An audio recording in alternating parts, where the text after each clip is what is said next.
formation alpécine, qu'on reconnaît aussi aisément dans les 7 ou 8e positions.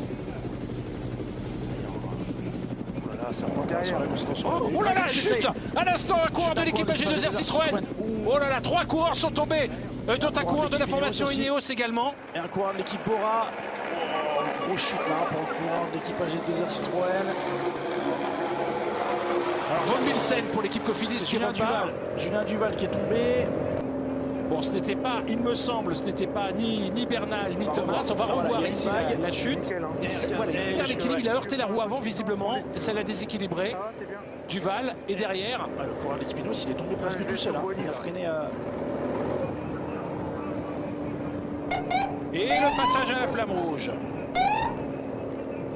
Allez, on vous rappelle qu'il n'y a pas de difficulté dans ce final d'étape sur le plan topographique, mais que la course est très nerveuse. Il y a un rond-point quand même à 500 mètres.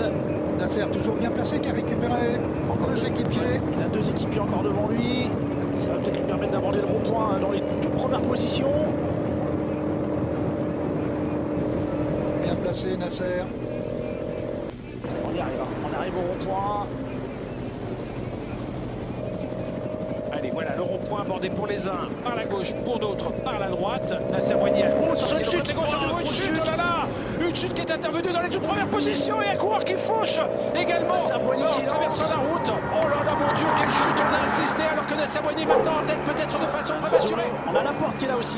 Nizzolo, Laporte à la lutte avec Nasser Boigny, avec pour l'équipe Adelco, j'ai l'impression.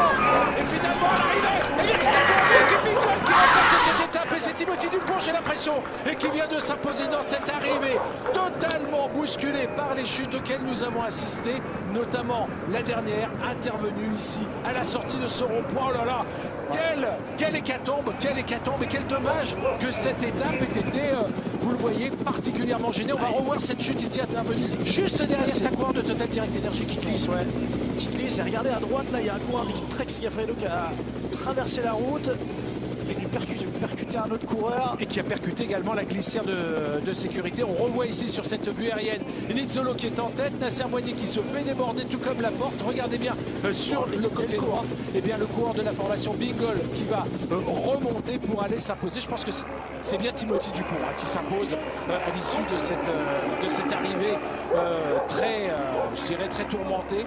On revoit ici Nizzolo comme Nasser Boigny qui se sont retrouvés peut-être prématurément aux avant-postes à la sortie de ce rond-point, qui a rejoint la formation Bingol alors qu'il appartenait auparavant à la formation Wanty Gobert depuis quelques années, un coureur qui a également couru chez Roubaix Métropole. Il y avait du public aussi.